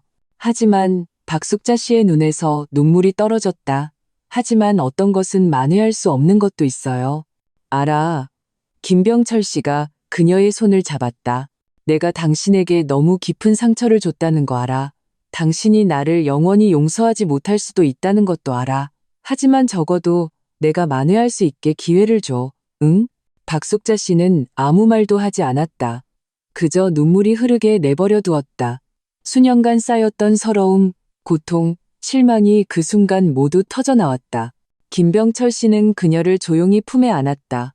마치 상처 입은 아이를 안아주듯이 미안해, 숙자 씨. 그는 계속해서 미안해라고 되뇌었다. 스스, 2달 후 설날이 다가왔다. 왕 할아버님의 아들이 지방에서 돌아왔다. 아버지가 잘 보살핌을 받고 있는 것을 보고 그는 매우 감사해했다. 아주머니 아저씨, 정말 너무 감사합니다. 그는 두 사람의 손을 잡고 눈시울을 붉혔다. 지난 1년여 동안 두 분이 아니었더라면 저희 아버지는 그런 말씀 마세요. 박숙자 씨가 말했다. 저희가 당연히 해야 할 일인걸요. 설인데 두 분도 집에 다녀오세요. 왕 할아버님의 아들이 말했다. 제가 며칠 동안 아버지 곁에 있을 테니 걱정 마시고요. 박숙자 씨는 김병철 씨를 보았다. 그럼 며칠만 다녀올게요. 김병철 씨가 말했다. 설 지나고 다시 오겠습니다. 왕 할아버님의 아들은 연신 고개를 끄덕였다. 네네, 푹 쉬고 오세요. 두 사람은 간단한 짐을 챙겨 3개월 만에 집으로 돌아왔다. 집은 조금 썰렁했지만 깨끗했다. 김민준이 며칠에 한 번씩 와서 청소를 하고 간 모양이었다. 밥 차릴게요. 박숙자 씨가 말했다. 내가 할게. 김병철 씨가 그녀를 막았다. 당신은 쉬어. 내가 할게. 박숙자 씨는 잠시 멈칫하다가 결국 고개를 끄덕였다. 김병철 씨는 부엌으로 들어가 분주하게 움직였다. 요리 솜씨는 여전히 별로였지만 적어도 먹을 만한 음식은 만들 수 있게 되었다. 두 사람은 식탁에 마주 앉아 조용히 식사했다. 내일 민준이네 가서 손녀 좀 보고 오자. 김병철 씨가 말했다. 다음 날 두 사람은 함께 김민준의 집으로 갔다. 최지연은 박숙자 씨를 보자마자 감격의 눈물을 흘렸다. 어머님, 그녀는 달려가 박숙자 씨를 안았다. 드디어 돌아오셨네요. 박숙자 씨는 그녀의 등을 토닥였다. 그동안 마음고생 많았지. 아니에요, 아니에요. 최지연은 눈물을 닦았다. 어머님 심정 다 이해해요. 그녀는 아기를 안고 왔다. 어머님, 보세요. 어머님 손녀예요. 이름은 김소윤이라고 지었어요. 박숙자 씨는 조심스럽게 아기를 받아 안았다. 분홍빛의 작은 얼굴을 보며 눈에는 자애로움이 가득했다. 소윤이, 정말 예쁜 이름이구나. 그녀가 조용히 말했다.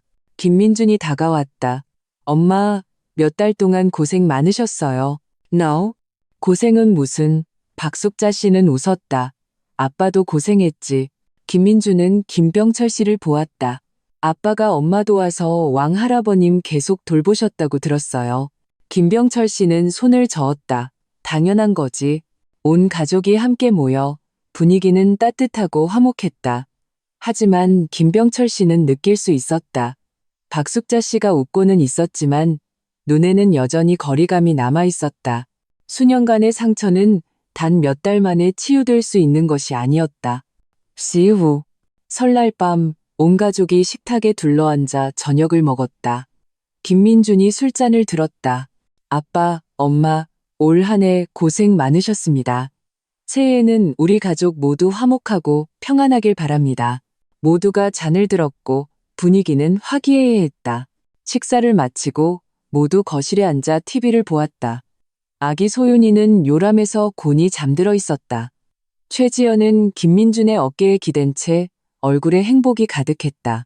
김병철 씨는 이 모습을 보며 마음이 한편으로는 뿌듯하고 한편으로는 서글펐다. 뿌듯한 것은 아들이 따뜻한 가정을 이뤘다는 것이었고 서글픈 것은 그와 박숙자 씨의 가정은 더 이상 따뜻하지 않다는 것이었다. 병철 씨, 박숙자 씨가 갑자기 말했다. 응? 얘기 좀 해요.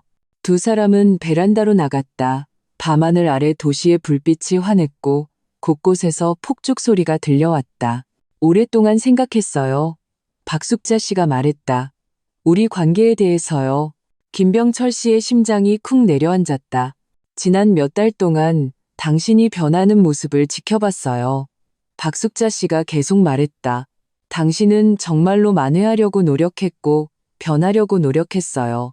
하지만 뭐? 김병철 씨가 초조하게 물었다. 하지만 어떤 것은 정말로 되돌릴 수 없는 것 같아요.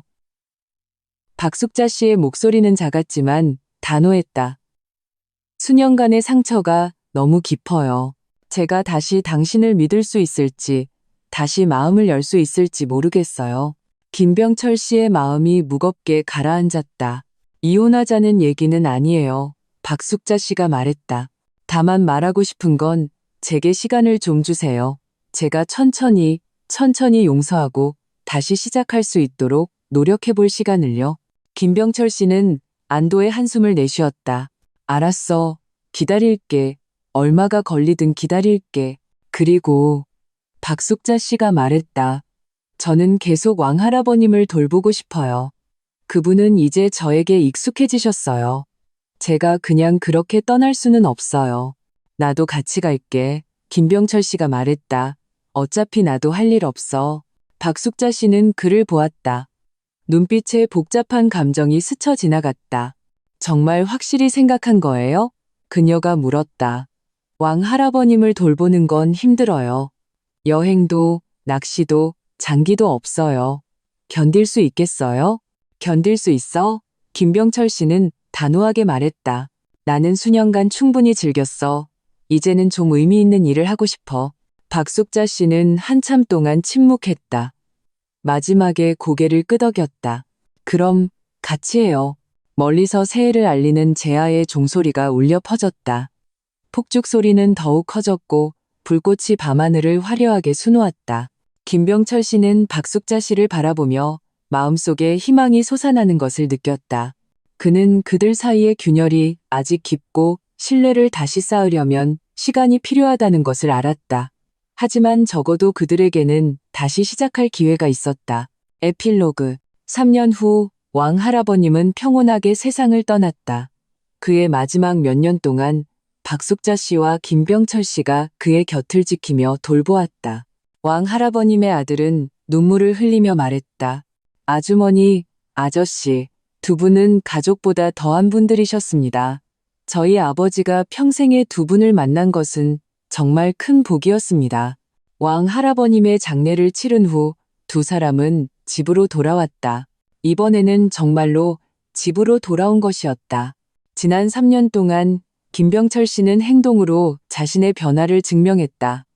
그는 더 이상 이기적이지 않았고 차갑지 않았으며 자기밖에 몰랐다. 그는 사람을 돌보는 법을 배웠고 배려하는 법을 배웠으며 가족이 무엇인지를 배웠다. 그리고 박숙자 씨도 천천히 마음의 문을 열었고 천천히 용서를 선택했다. 비록 그 상처들이 영원히 지워질 수는 없겠지만 적어도 그들은 어떻게 다시 함께 살아갈지를 배우게 되었다. 어느 날 김병철 씨가 제안했다. 숙자 씨, 우리 여행 갑시다. 박숙자 씨는 잠시 멈칫했다. 어디로요? 어디든. 김병철 씨는 웃으며 말했다. 당신이 가고 싶은 곳이라면 어디든. 박숙자 씨는 잠시 생각하더니 말했다. 바다를 보고 싶어요. 좋아.